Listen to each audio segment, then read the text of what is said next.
Reporter സംഘവും വളരെ സജീവമായി ഈ ഒരു ചടങ്ങിന് സാക്ഷിയാകാനെത്തി. നമ്മുടെ മാനേജിംഗ് എഡിറ്റർ ആന്റോ അഗസ്റ്റിൻ ഉണ്ട്.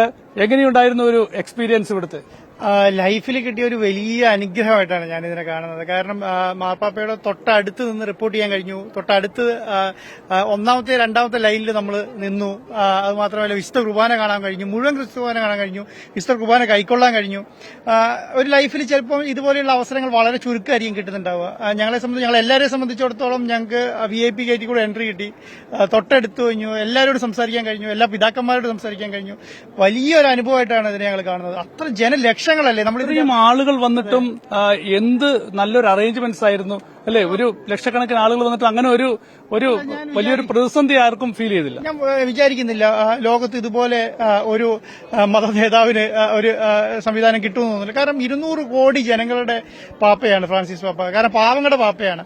അപ്പം അതുപോലെ അത്രയധികം ജനങ്ങളെ നമ്മൾ തന്നെ കണ്ടില്ലേ. ഇവിടെ എനിക്ക് തോന്നുന്നു കണ്ണെത്താ ദൂരത്ത് നമുക്ക് എത്ര ജനമുണ്ടെന്ന് predict ചെയ്യാൻ പറ്റില്ല. കാരണം അത്രയധികം ദൂരത്ത് ജനങ്ങളാണല്ലോ.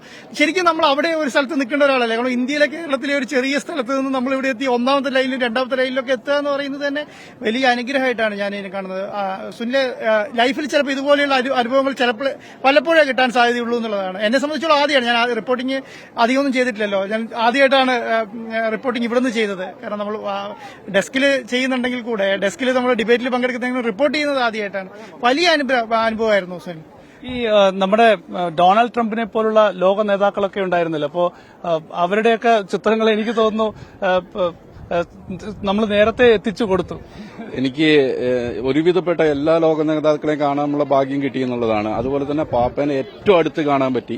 അവസാന നിമിഷം പാപ്പയുടെ ബോഡി അടക്കിയുള്ള പെട്ടി കൊണ്ടുപോകുന്ന ആ രംഗം വരെ നമുക്ക് ഏറ്റവും അടുത്ത് നിന്ന് വിഷ്വല് വളരെ തൊട്ടില്ല എന്നുള്ള ലെവലിൽ കാണാൻ പറ്റി എന്നുള്ളത് ദൈവത്തിന്റെ വലിയൊരു അനുഗ്രഹമായിട്ടാണ് ഞാൻ കാണുന്നത്. ഇവിടുത്തെ ഒരു ജനസാഗരം തീർച്ചയായും ഈ ഒരു ഫ്രാൻസിസ് മാർപ്പാപ്പ എത്രത്തോളം ജനകീയനാണ്, ജനങ്ങളുടെ ഹൃദയത്തിൽ എത്രത്തോളം നിലനിൽക്കുന്നു എന്നതിന്റെ തെളിവ് കൂടിയായിരുന്നില്ല.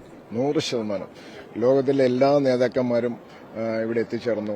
കൂടാതെ ഇവിടുത്തെ ഒരു ശാന്തത മനസ്സിലാക്കി അറിയാം. നമുക്ക് നമ്മുടെ നാട്ടിലൊന്നും ചിന്തിക്കാൻ പറ്റുന്നതിന്റെ അപ്പുറമാണ്. ഇത്രയും ലോക രാഷ്ട്ര നേതാക്കന്മാരും മറ്റവരും എത്തിയപ്പോൾ പോലും ഭയങ്കര സിമ്പിളായി ഒരു 3-4 ലക്ഷം ജനങ്ങളോളം മിനിമം ഉണ്ടാവുമെന്നാ തോന്നുന്നത്. അത്രയും ജനങ്ങളും ഉള്ളപ്പോഴും ഭയങ്കര സിമ്പിളായിട്ട് ഒരു സെക്യൂരിറ്റി സിസ്റ്റം ഇല്ലാതെ നടക്കും. മാനേജ്മെന്റ് ഗംഭീരം, വളരെ ഗംഭീരം. അത് മാത്രമല്ല ഞങ്ങളെ അപേക്ഷിച്ച് ഞങ്ങൾക്ക് ഭയങ്കര ദൈവത്തിന്റെ പ്രത്യേക കാരുണ്യം ഞങ്ങൾ വർഷിച്ചുകൊണ്ടാണെന്ന് തോന്നുന്നുണ്ട്. പിതാവിന്റെ അടുത്ത് തന്നെ ഇരിക്കാനും അവിടെ ചേർന്ന് ഫസ്റ്റ് ട്രോയിൽ തന്നെ ഞങ്ങൾക്ക് സീറ്റും കാര്യങ്ങളും കാർഡിനാൽസിന്റെ ഒപ്പം മറ്റു ഫെസിലിറ്റികളെല്ലാം കിട്ടി. കുർബാന കൈക്കൊള്ളാൻ പറ്റി, മാസ് ഫുള്ളായിട്ട് സ്വീകരിക്കാൻ പറ്റി, കാണാൻ പറ്റി. വലിയൊരു അനുഭവം, ജീവിതത്തിൽ ഒരിക്കലും മറക്കാൻ പറ്റാത്ത ഒരു അനുഭവം കിട്ടി. അതാണ് മെയിനായിട്ട് ഇവിടെ വത്തിക്കാൻ ബന്ധം. കഴിഞ്ഞിട്ട് ഇത്ര നേരമായില്ലേ സുനിൽ, അങ്ങോട്ടൊന്ന് നോക്കിക്കോളൂ, എത്രയും ജനങ്ങളാണ് അല്ലേ. ഞാൻ അപ്പൊ അവിടുന്ന് ട്രാഫിക് കഴിഞ്ഞിങ്ങോട്ട് ജനങ്ങൾക്ക് വരാൻ തന്നെ പറ്റുന്നില്ല. അത്രയധികം ജനങ്ങളാണ്. എനിക്ക് തോന്നുന്നില്ല ഇതുപോലെയുള്ള അനുഭവങ്ങൾ വളരെ ചുരുക്കമായിരിക്കും എന്നുള്ളതാണ്. ഈ ഒരു ചടങ്ങിന് ശേഷവും ഒരുപാട് പേര് എത്തിക്കൊണ്ടിരിക്കുകയാണ്. കാരണം അങ്ങ് ദൂരെ, കാരണം നമ്മുടെ നാട്ടിൽ ഇതുപോലെ ഒരു പരിപാടി നടക്കുകയാണെങ്കിൽ എത്ര വലിയ സെക്യൂരിറ്റി ആയിരിക്കും. കാരണം ഇത് സെക്യൂരിറ്റി എന്ന് പറയുന്ന സംവിധാനം ഇല്ല ശരിക്കും പറഞ്ഞാൽ. അത്ര ക്രൗഡ് മാനേജ് ചെയ്യുന്നു എന്നുള്ളതാണ് അല്ലേ. എത്ര നിഷ്കളങ്കരായ ജനങ്ങളാണെന്നാണ്. ആയിരക്കണക്കിന് മാധ്യമപ്രവർത്തകരുണ്ടായിരുന്നു ഈ വത്തിക്കാനിലെ ഈ ഒരു ചടങ്ങ് റിപ്പോർട്ട് ചെയ്യാനായി. ലക്ഷക്കണക്കിന് ജനങ്ങൾ ഉണ്ടായിരുന്നു. എല്ലാം വളരെ ഭംഗിയായി നിയന്ത്രിച്ച ഒരു സെക്യൂരിറ്റി സംവിധാനം തന്നെയാണ് ഇവിടെ പ്രവർത്തിച്ചത് എന്നത് പറയാതിരിക്കാൻ വയ്യ.